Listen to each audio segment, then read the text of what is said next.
Ken Trahan, Lenny Vangilder for SportsNoah.com.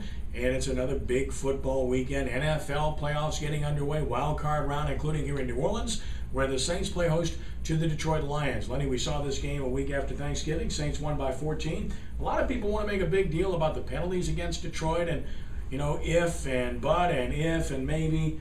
I tend to believe, as Jim Moore once said, you are what you are. The Saints were 14 points better, and I think they still are. I agree. I think the Saints are the better team, although this is a very dangerous Detroit team. The one thing that I think the Saints have an advantage in this game, really hasn't been talked a lot about, is experience. For most of the key players for the Lions, this will be their first playoff game. And asking someone to do something at a high level that they've never done before, and that is win a playoff game, is asking a lot in my mind. Well, Detroit has not been there, and they can't be too encouraged by what they're coming off of, playing a Green Bay team that had nothing to play for, playing without its tackles, playing with its backup quarterback, and getting torched in the wind and snow in Green Bay. That has to have Drew Brees licking his chops. Yeah, Matt Flynn made himself a lot of money last Sunday, sure to the tune of 480 yards and 6 touchdown passes. We'll see how that all plays out come this spring, but for the immediate task, you're right. Drew Brees has to be saying, look, if this defense gave up all of this, you know, and Drew had a good game 5 weeks ago, I guess it was, in the Dome, throwing for over 300 yards. And hey, based on past performance, and that's what you go by in this situation, you would expect more of the same here. We'll see Vilma and Jenkins. Don't think we'll see Lance Moore. Need to get him back, though, beyond this, if you play beyond this. And as far as Detroit is concerned, really good passing game. Matt Stafford got overlooked this year. Calvin Johnson did not. He got an enormous amount of attention, but Stafford has had an elite year. If it weren't for that top 3 or 4 in this league, he would have gotten enormous attention. Well, I think what Matt Stafford has done tells you just what they've done to the rules to really allow for the passing game to flourish in the NFL. Yeah, he threw for 5,000 yards. Yeah, he threw for 500 this past Sunday in a shootout in Green Bay, but the fact of the matter is he threw for 5,000. There were only 2 quarterbacks that had thrown for 5,000 yards prior to 3 weeks ago, and since then Brees has done it again, Brady has done it, and now Matt Stafford has done it. So that number has gone up by 150%.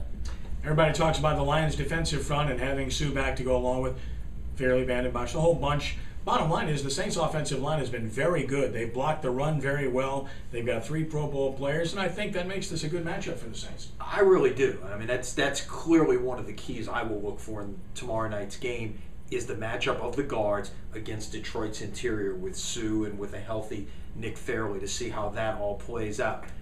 Again, it's one of those things where I think, just based on past performance, again, the job the Saints have done, particularly in the second half of the season, yeah, Detroit's good, but I think the Saints are a little bit better. I do too, and I think this is a motivated Saints team based on what transpired in the playoffs a year ago. I'm not telling you the Saints weren't hungry a year ago, but they're hungrier now, and they're more motivated, and with a sole purpose at this point, and that's to win a Super Bowl, and they believe they can do it. I think so, and I think what you saw a week ago is a learning experience, that they didn't like the approach they took last year in an identical spot. Look what happened last week, and they went out and put off a dominating effort against a pretty good, much improved Carolina team.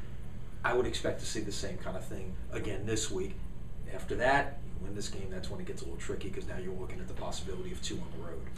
I like the Saints to win this game by 13 points. And you say? I call it a 2-score game as well. I see it being that kind of game. You know, I went back and watched a little bit of the Saints-Lions, the first meeting on Thursday night, and saw some of the things that Detroit did well. Obviously, Sean Payton and his crew have watched as well, corrected some mistakes.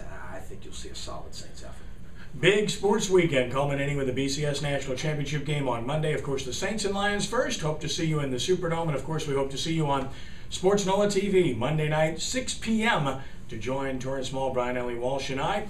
And our special guest will be former Saints star and Saints Hall of Famer Vaughn Johnson. And then a special edition on Tuesday at 6 p.m. of Sports Noah TV as well, as we are visited by Ro Brown to talk about the BCS National Championship game. For Lenny Vangilder, I'm Ken Trahan, and you say? One quick programming reminder there. Next week, our sports block is at 5 p.m. So one change there, 5 p.m. for Monday and for Tuesday, and the entire sports block all next week, because of a telethon on Channel 20, will be at 5 p.m. next week. Hey, tune in at 6 and watch the telethon too, okay? Yeah. But tune in at 5, again, 5 p.m. Monday and Tuesday to watch Sports Noah TV. For Lenny Vangilder, I'm Ken Trahan. Have a great weekend.